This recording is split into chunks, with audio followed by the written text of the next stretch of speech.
We are back. Hello, hello. Hello, hello, chat. It's been about 45 minutes. I'm going to do a little bit of a stream. More work on the Tiefling race as we go through and working on just general events and stuff like that.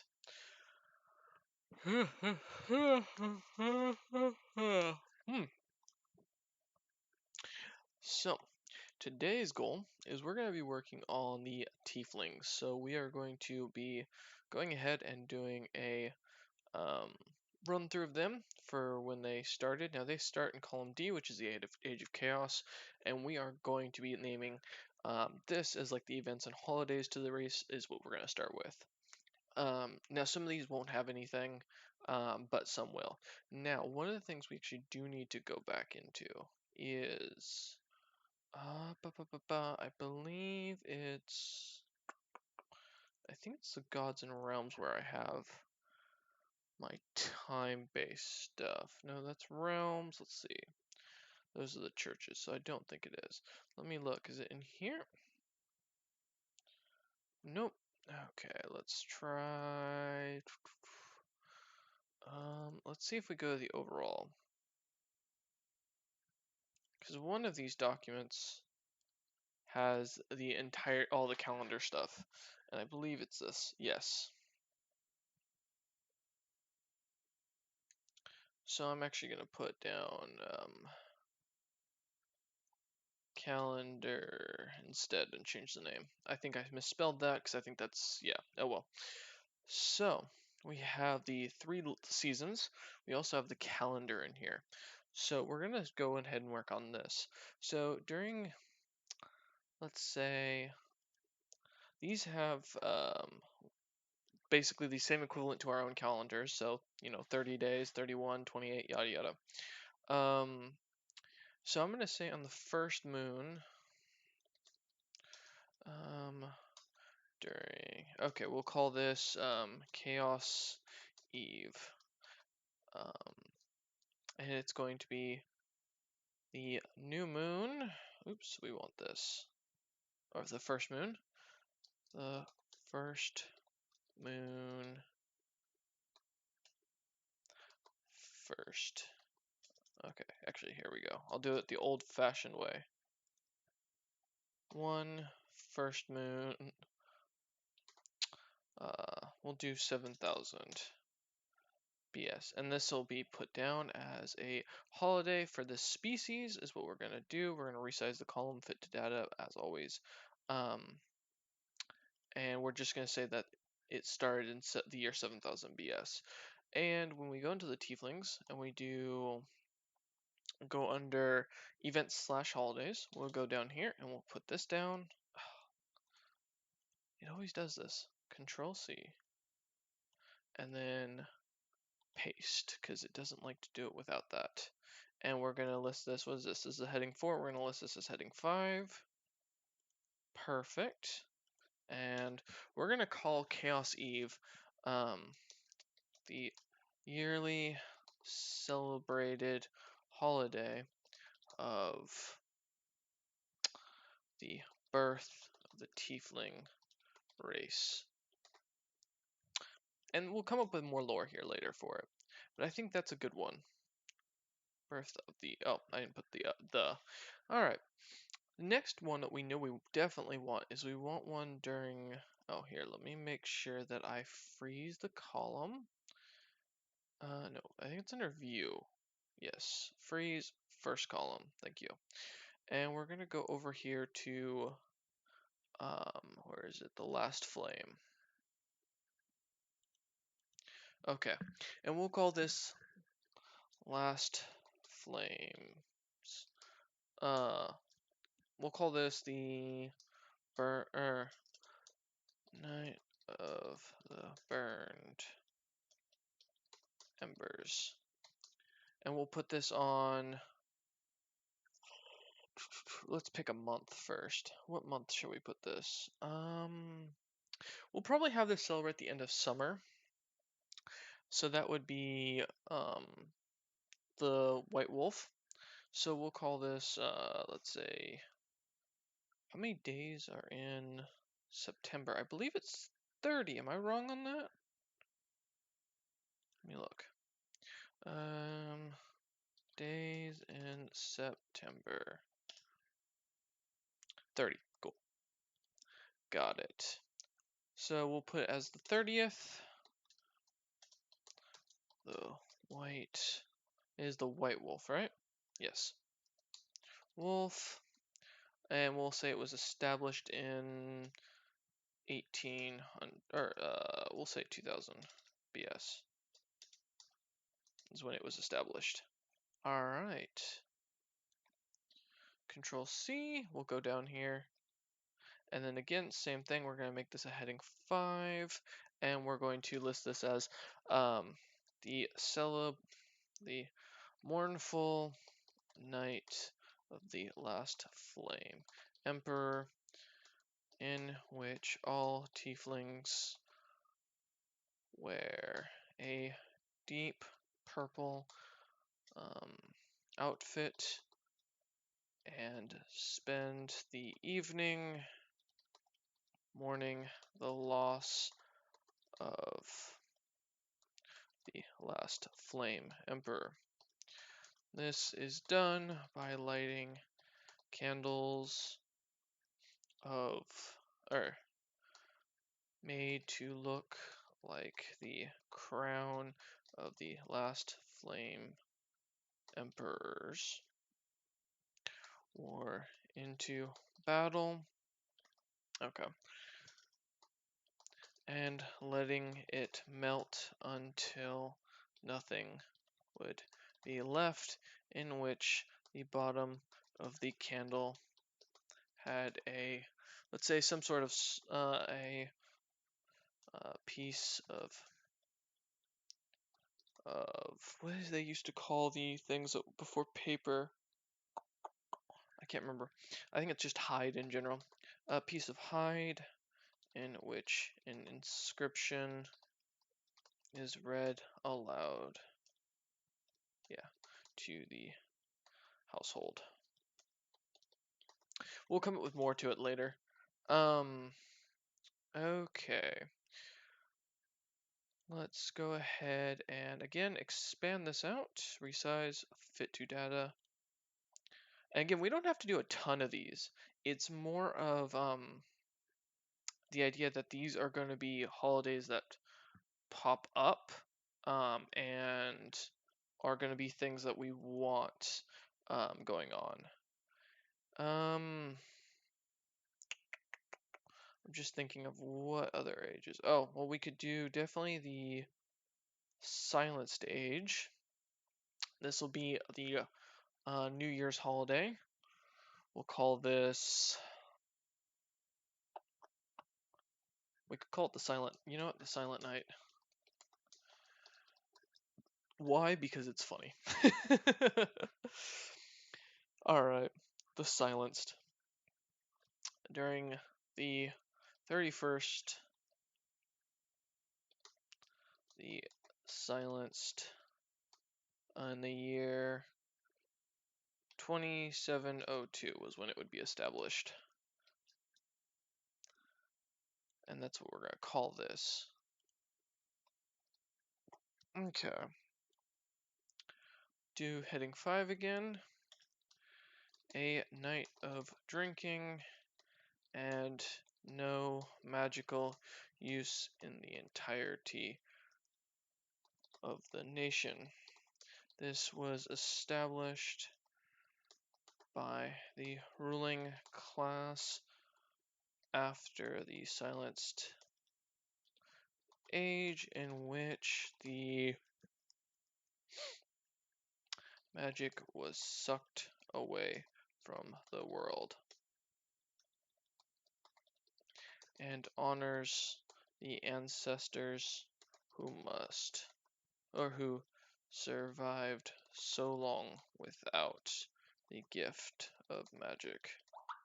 Oops, there's my phone going off. Another major holiday is we're gonna need a Halloween one because they're very big on the dead. I honestly think one during the end of the summer would also be really good. So I'm going to say during the age of the white dove would be when they would have come up with this. And this would be, let's see, what's a good, Mortis Day. We'll say it was discovered in 41, or created in 4100, and we'll put it at the end of summer as well. Yes, we'll put it at the coin, which is the 30th of August. So 30th, the coin in the year 4100. Yes. And again, another one we're just going to add in here that's going to be a general holiday. These aren't going to be major, like I said. We're going to be doing these just to kind of fill out more of the lore and give more things to talk about. The day and night that that those who have passed are brought back by the Tieflings necromantic core wizards, in which the spirits are allowed one day and night to spend with the family in the mortal realm. This is done with massive feasts, music, and a celebration of all that is the tiefling life. Sure, that works. And I think that's all we're going to stick with. I think those are going to be their major holidays. Birth of the tiefling race, in which all tieflings, whether poor or rich, feast at the great halls and taverns. This is typically paid by the local lord in celebration of the beginning, in which a specific, let's call it a drink called beginner's luck, is consumed in mass quantity with bread and simple meats. Simply prepared meats. Simply prepared meats. This beginner's luck drink is made of, let's say, something similar to a scotch, made of the equivalent dwarven drink of scotch. We'll come up with a better name later. Scotch. Let me put a note here real quick. Insert. There's a way to do a comment. There it is. Come up with better name. There we go. Comment. Beginner's luck drink is made of the equivalent dwarven scotch, and tieflings prove to their roots in the form of drinking contests the entirety of the day. Alright, so now we've actually got some interesting lore here, because we've also got some hierarchy stuff. We do know now that we have naturally nobles, which we'll come up with a better name for here in a bit, but we also have the necromantic core, which we need to come up with a better name for as well. And then we'll do serfs, and above them will be merchants, and let's say called the magically blessed, and we'll go from there. Okay, and then we'll do count, dukes, and then emperor. Okay, and we'll mention there are only 5 dukes in total, which means there are going to be, let's see, what's 20? Oh, 20 counts in total. Cool. Okay. So for the necromantic core, we're going to say that, well, first off, we're going to put these as their little bold headers on their own.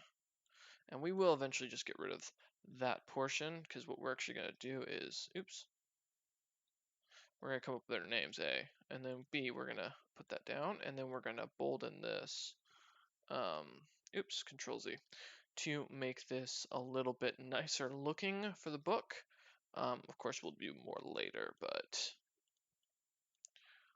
for right now, yep, what did I just get pinged with? Oh, it's just letting me know that my daily pass is ready. Perfect. Let's work on the necromantic core though. Oops, core of wizard elites who practice necromancy as well as blood magic to an expertise. Each family of note will have a necromantic core magic caster serving them both as advisor and lead, or what do you call it?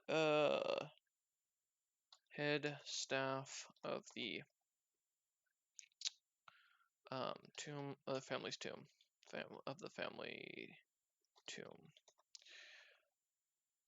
They are treated with extreme respect to the level of most counts and believed to be the only true connection outside of the emperor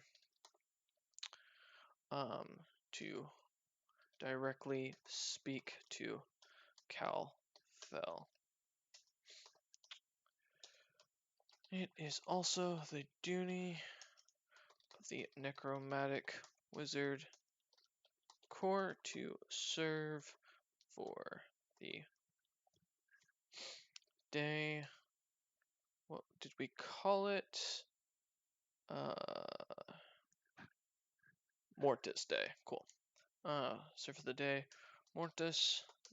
Serve for the Mortis Day events in which they bring back the entirety of the family buried in the tomb for the night. Thus, anyone who seeks to join this group must be both magically blessed and have a larger magic vein than the majority of the tiefling species. We'll do more on this later, but for right now that works. Let's also make sure we tab that in. Perfect. Let's also do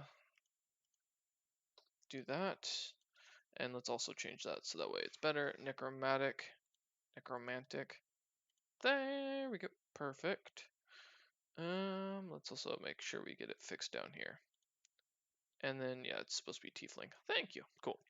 All right, so we got our first portion of lore on this. Okay. Let's do the 5 dukes. What's a good name for duke in Latin? Duke, English to Japanese, actually, because it's supposed to be a Japanese translation.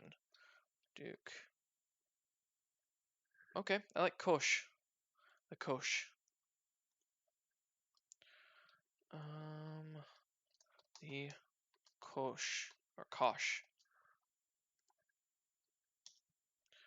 dukes. Alright. There exists 5 total dukes to split the territory of the Tiefling lands. The south, the southeast, the northeast, and northwest, northwest, and and core. Okay, these territories are framed as such. And Kosh is called, let's see what south is. South. The Min Kosh, I like it. Called the Min Kosh, and is responsible. Let's also pull up the map while I'm doing this, so that way it's easier to see what we're working on here.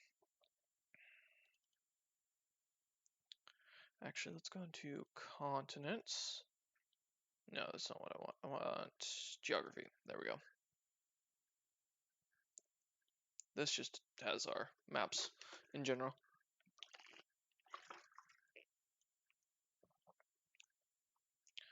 Okay, so I'm going to say it's the majority of the timber and salt industry from the lake.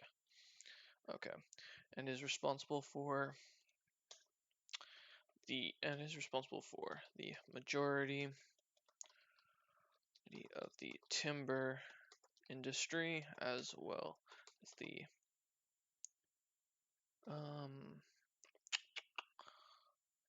I'm thinking salt. This is due to the large lake that leads from the ocean and is the only non-fresh water area in the entirety of the Tiefling lands. Okay. Let's look at the map. So southeast is going to be like right here at the cross rivers. All right. The southeast, Kosh is called the, let's see what east is.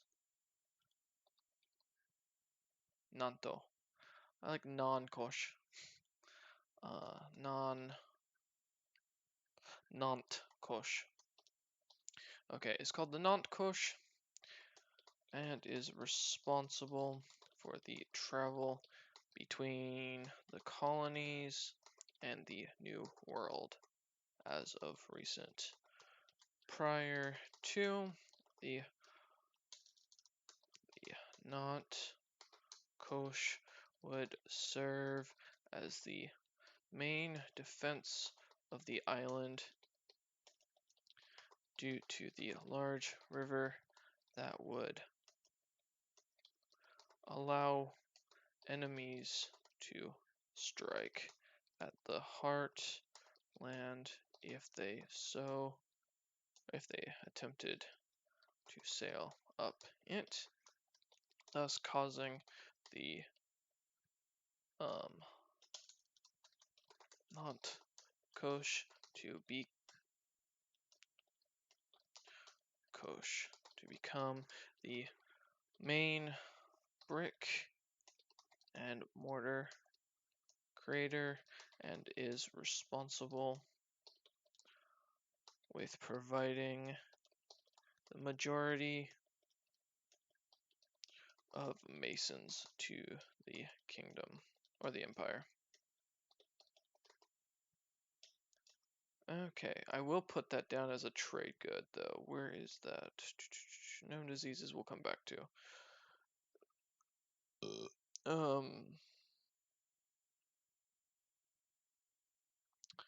Okay. Imports and trade goods, here we go. Salt. fish, clay, and stone. Okay, because that works. We want to continue up there. There we go. All right.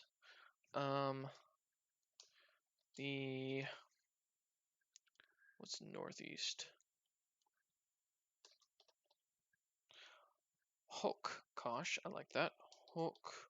Hokukosh, or northeast, is responsible for.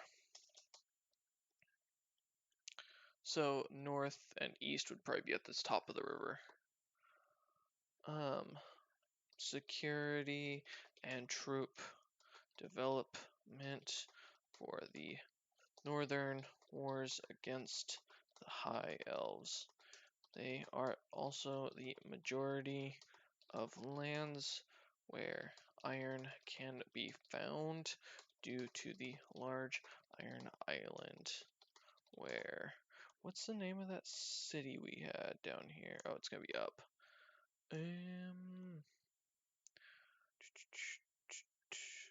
No. Oh, Chino. Okay. All right. Where Chino resides. Okay. Northwest.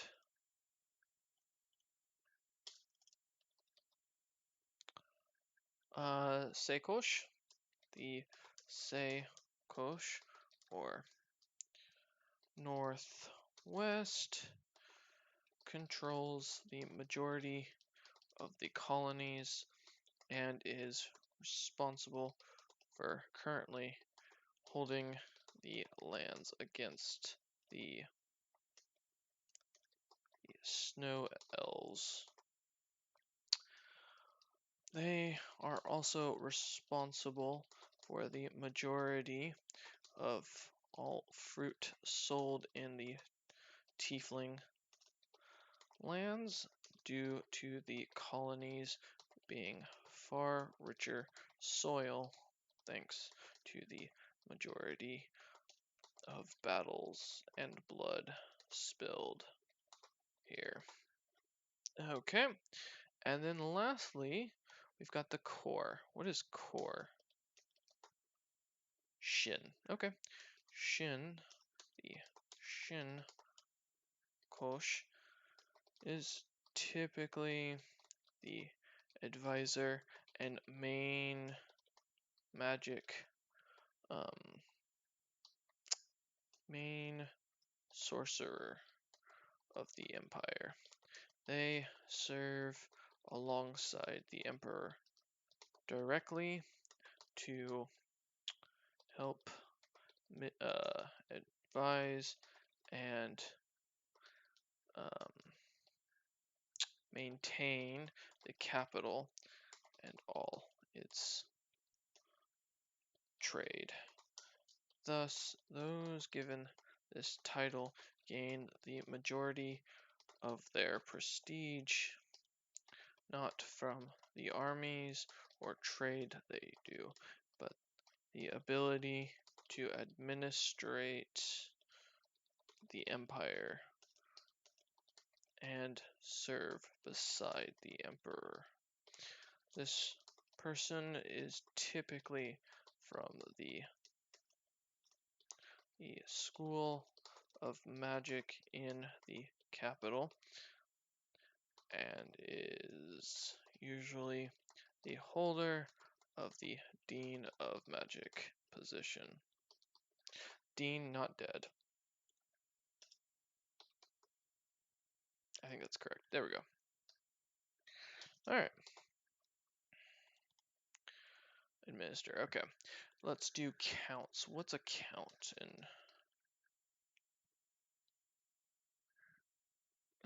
let's see. Kautu? Katu. I like Katu. The Katu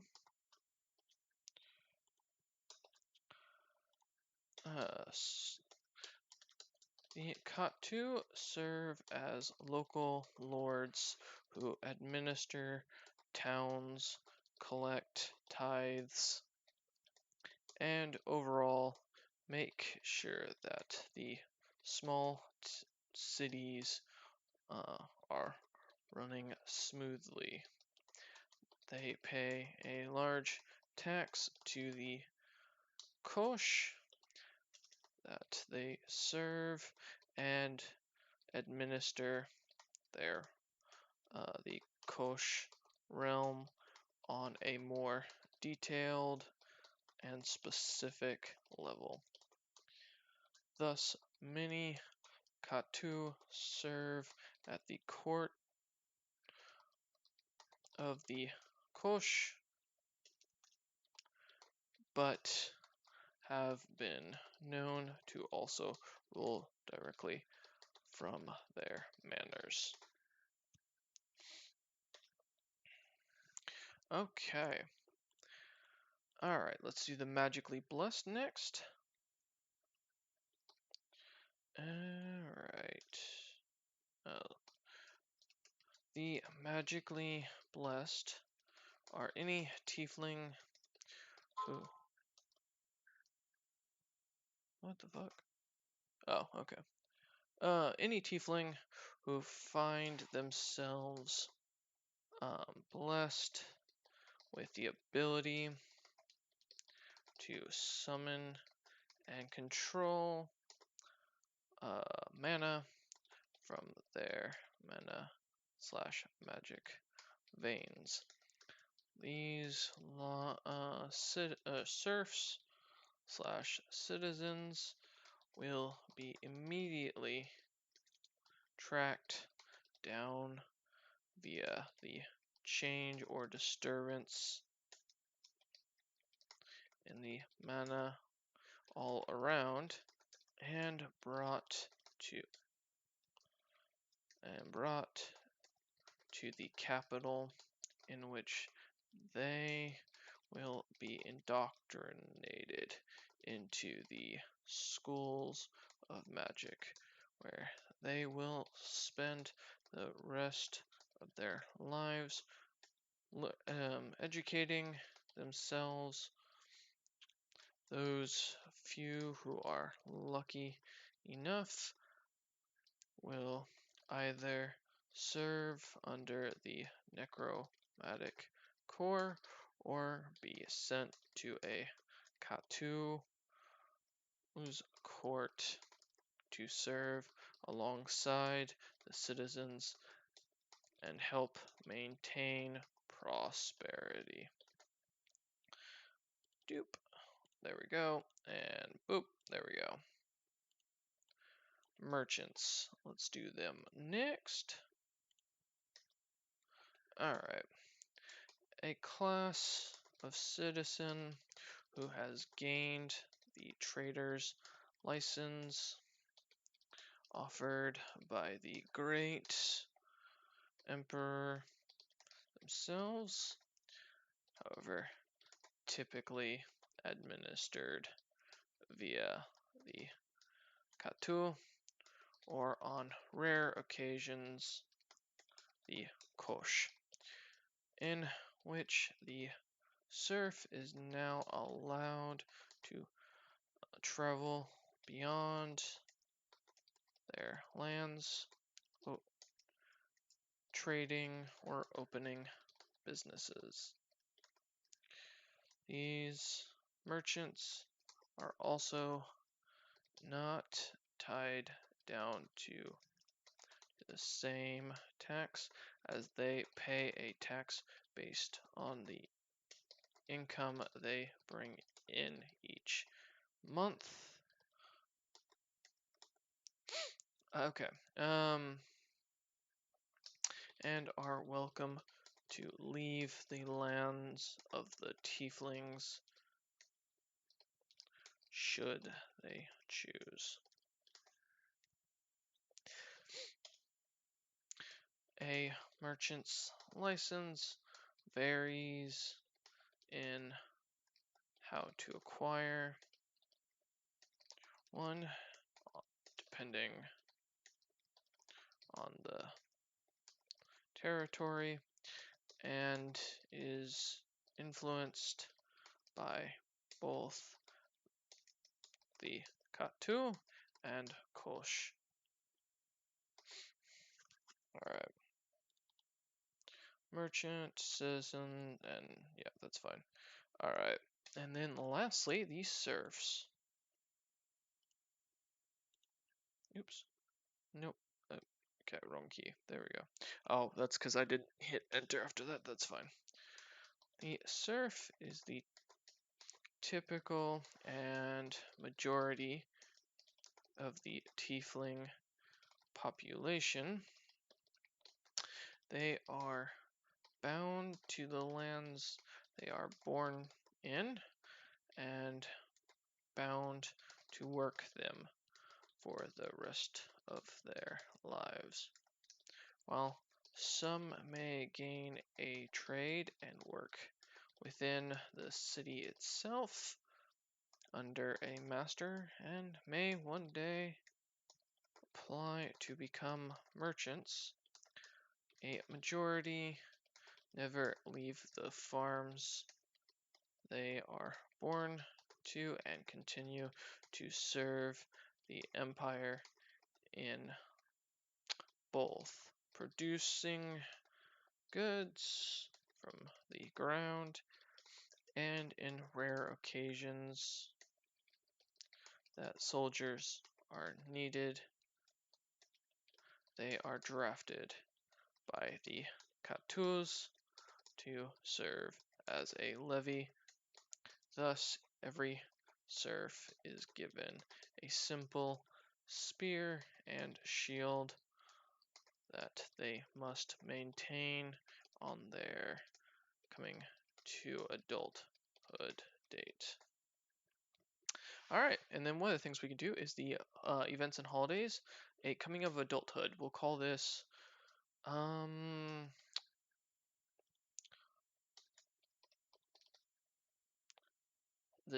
okay. I like that. Saijin. The day. No, oops. Of Saijin.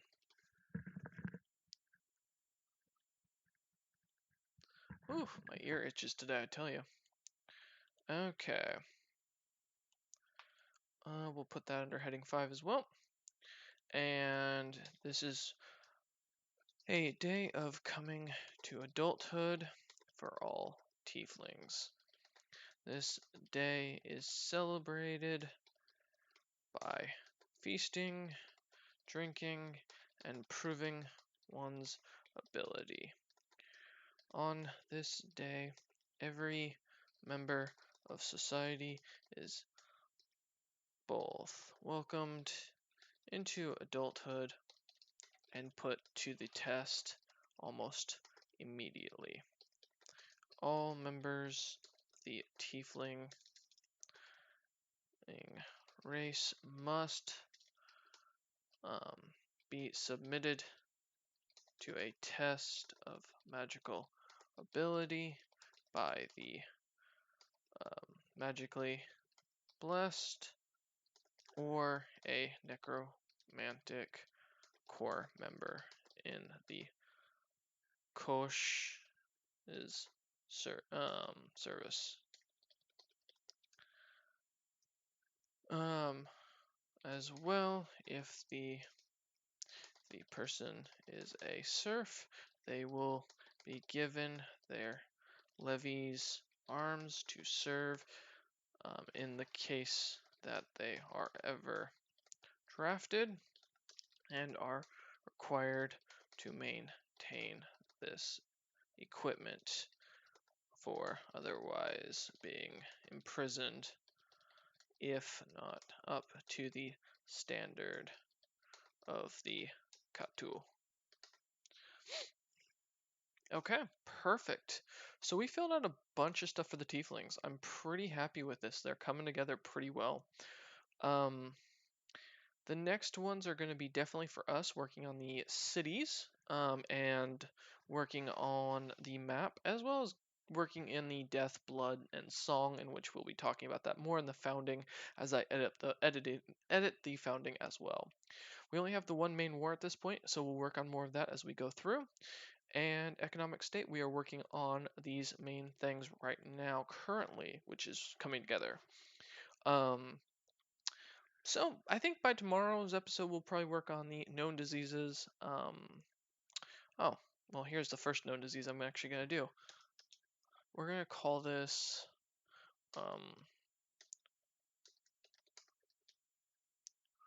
Honruso. The Honruso.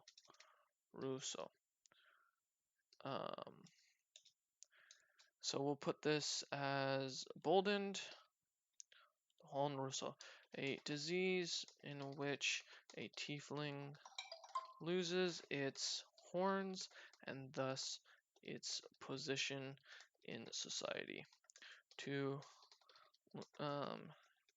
lose one's horns from battle or disease while living is considered the greatest disgrace. Thus, when this disease appears, causing the